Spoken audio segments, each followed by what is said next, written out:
इधर एमएलए पूजा पाल की अखिलेश यादव को चिट्ठी लिखी गई है। एमएलए पूजा पाल ने लेटर में सपा पर तंज कसते हुए कहा कि बीजेपी सरकार में अपराधियों को सजा मिलती है, मेरे पति के हत्यारों को सजा मिली है, जबकि सपा ने मेरे पति के हत्यारों का पक्ष लिया। मेरा एसपी की नीतियों से भरोसा उठ गया है। विधायक पूजा पाल ने अपनी हत्या की आशंका भी जताई है। अतीक के भाई अशरफ ने की थी पूजा पाल के पति की हत्या, आप जानते हैं, उसके बाद ये बड़ा तंज जो है पूजा पाल की तरफ से कसा गया है।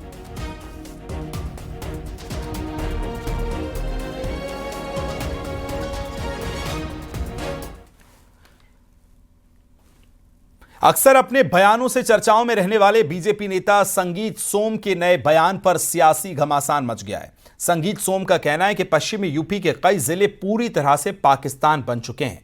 संगीत के बयान पर कांग्रेस और एसपी ने जहां निशाना साधा, तो वहीं मौलाना बरहेलवी का कहना है कि बच्चे अल्लाह की देन है। हिंदुओं को कितने ज्यादा बच्चे पैदा करने से रोका है, किसने रोका है, इस रिपोर्ट में देखिए।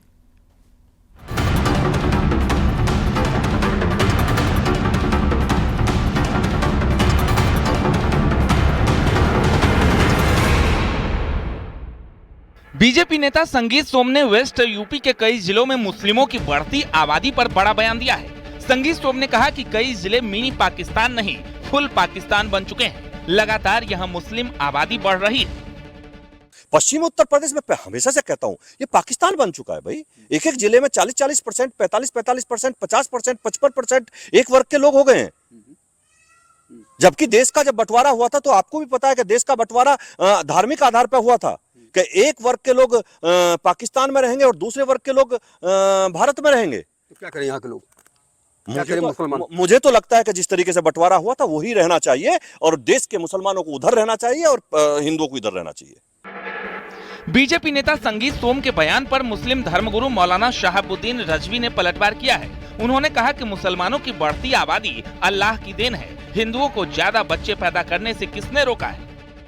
आबादी ये अल्लाह की बहुत बड़ी नेमत है, और इस नेमत से जो महरूम होता है उसके दिल से उसका कर्ब, उसका दुख, उसका दर्द समझिए। और अल्लाह ताला जिसको इस नेमत से नवाज देता है उसके यहाँ खुशहाली देखिए। तो ये नेमतें हैं अल्लाह की। किसने हिंदुओं को रोका वो बच्चे पैदा ना करें? किसने संगीत सोम को मना किया कि वो एक से मुतादिद शादियां ना करें?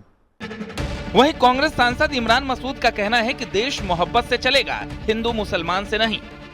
तो से मुझे मतलब नहीं, और संगीत भाई क्या बोलते हैं, उनका अपना एजेंडा है, बोलते रहे, उन्हें उससे क्या फर्क पड़ रहा है? मुझे उनसे नहीं फर्क। नहीं, हिंदू मुसलमान की नफरत से देश नहीं चलेगा, देश मोहब्बत से चलेगा। उनके बोलने से कुछ नहीं होता है। ऐसे बोलने से क्या हो रहा है उनके? संगीत सोम के बयान पर एसपी विधायक का कहना है कि इनको कोई काम नहीं है, खाली है। योगी सरकार इनको पूछ नहीं रही है। मुसलमान किसी से दबने वाला नहीं है, किसी के रहमो करम पे नहीं है। और मुसलमान हिंदुस्तान में सबसे ज्यादा है। पाकिस्तान तो छोटा सा है, उससे ज्यादा मुसलमान हिंदुस्तान में है। हिंदुस्तान अपने रहमो करम पे रहता है, किसी के मोहताज नहीं है, किसी का गुलाम नहीं है, और मुसलमान दबने वाला नहीं है।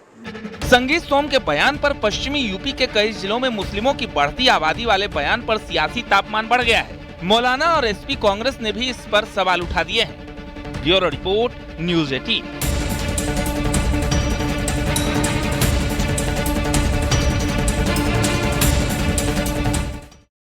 इधर मुरादाबाद में अब बैंड कंपनियों के नामों को लेकर नया विवाद छिड़ गया है। आरोप है कि कई मुस्लिम संचालक अपनी बैंड कंपनियों को हिंदू देवी देवताओं के नाम से संचालित कर रहे हैं, जिससे हिंदू समाज की धार्मिक भावनाएं आहत हो रही हैं। इस मुद्दे को लेकर राजधानी लखनऊ में भी रियलिटी चेक किया गया।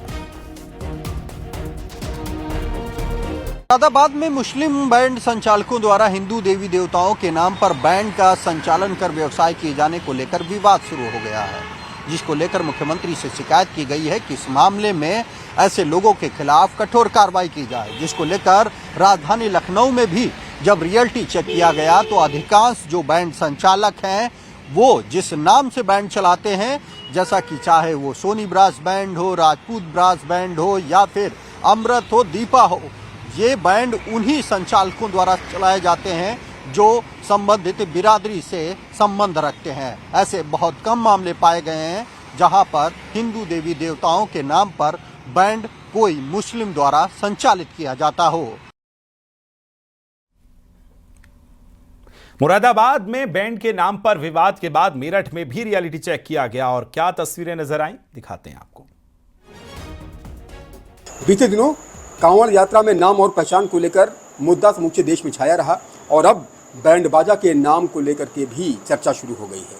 हम इस वक्त एक बैंड में मौजूद हैं जिसका नाम है राजू बैंड। इसके ओनर हिंदू हैं और उनसे हम बात करेंगे और जानेंगे कि इस विषय को लेकर वो क्या कहेंगे।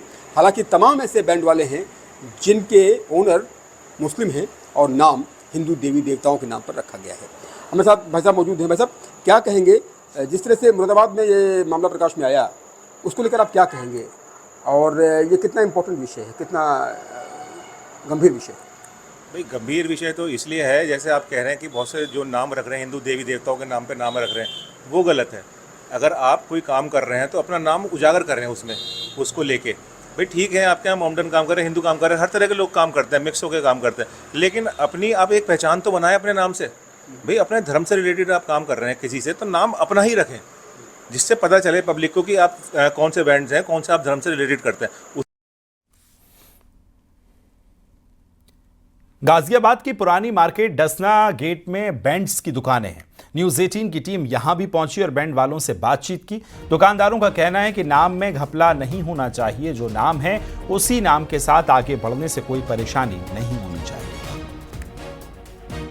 जो दुकानें हैं, जैसे दुकान के अंदर की तस्वीर दिखाऊं मैं आपको, अजंता बैंड यहाँ है, लिखा हुआ है, हेड ऑफिस ऊपर है, इवन यहाँ तक प्रोपराइटर मास्टर एजे आसिफ भी लिखा हुआ है। लेकिन मुरादाबाद में कुछ ऐसी दुकानें पाई गई जहाँ चलाने वाले मुस्लिम लोग थे और उसके बाद आपने सुना भी होगा कि मुख्यमंत्री पोर्टल पर शिकायत हुई। तो हालांकि उनका कहना ये है, जो मुस्लिम दुकानदार हैं, कि जो हमारी बुकिंग है, बुकिंग खत्म हो जाएंगी तो हम अपना नाम चेंज कर लेंगे। तो क्या ये सही चीज़ है कि नाम बदल कर चला रहे हैं दुकान?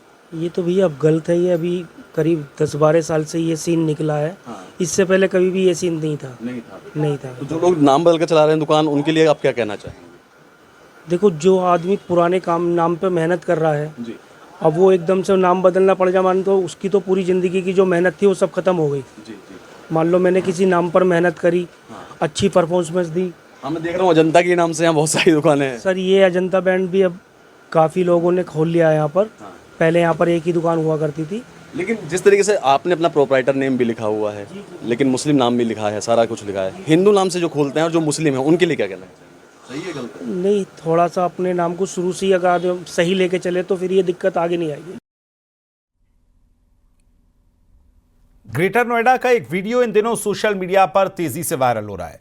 इसमें एक नामी कॉलेज के स्टूडेंट्स के 1.8 करोड़ रुपए के पैकेज होर्डिंग को दिखाते हुए यह दावा किया गया कि जिस शख्स का फोटो विज्ञापन में लगा है वो दरअसल आइसक्रीम बेचने वाला एक व्यक्ति है।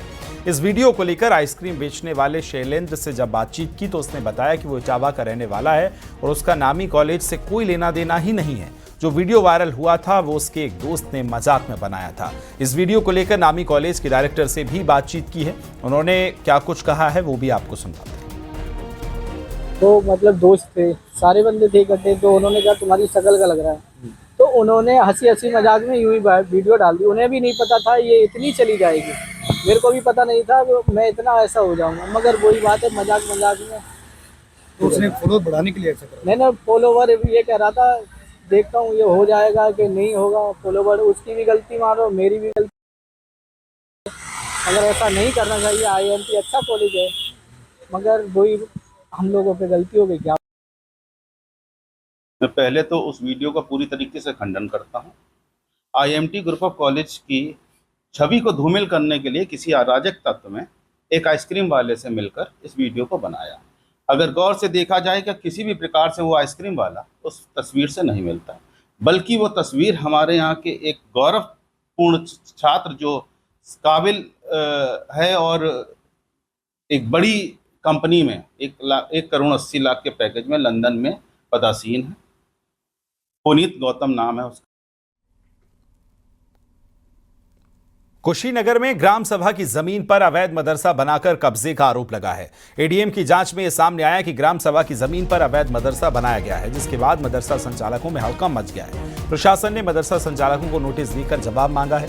बता दें कि उत्तर प्रदेश राज्य पिछड़ा वर्ग आयोग के सदस्य फूलवदन कुशवाहा ने CM को लेटर लिखकर फाजिल नगर पंचायत के धनौजी खुर्द में मदरसा अंजुमन इस्लामिया फैजुल उलूम पर जमीन कब्जा करने निर्माण करने का आरोप भी लगाया।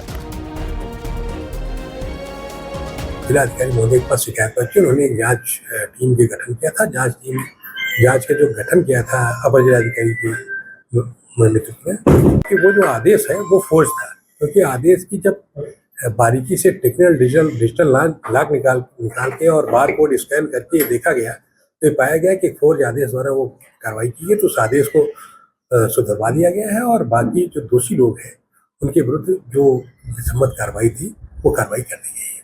तो मदरसे के खिलाफ क्या कार्रवाई की गई? वो प्राथमिक दर्ज है।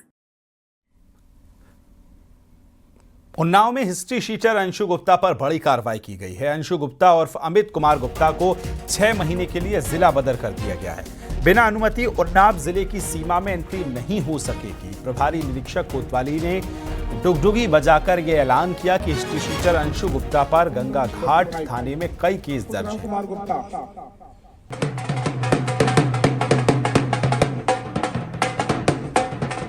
वाद संख्या 206/25 धारा 3 उत्तर प्रदेश गुंडा नियंत्रण अधिनियम में विपक्षी अंशु गुप्ता उर्फ अमित कुमार गुप्ता को 6 महीने के लिए जिला बदर किया गया है। इस अवधि में वे बिना पूर्व अनुमति के जनपद उन्नाव की सीमाओं में प्रवेश नहीं कर सकते हैं। अंशु गुप्ता के विरुद्ध 20 से अधिक मुकदमे हैं, जिसमें से अधिकतर मुकदमे जमीन हड़पने एवं रंगदारी से संबंधित हैं। प्रभारी निरीक्षक कोतवाली सदर द्वारा विपक्षी के निवास पर उपरोक्त आदेश की उद्घोषणा डुग्गी पिटवाकर की गई थी। एटा से खबर मिल रही है, जहां सदर तहसील में एंटी करप्शन की टीम की कार्रवाई हुई है। एसडीएम कोर्ट ने पेशेकार रिश्वत लेते गिरफ्तार किया है। पेशेकार राजकुमार को रिश्वत लेते रंगे हाथों पकड़ लिया है। लखनऊ से आई एंटी करप्शन की टीम ने यह पूरी रेड मारी है।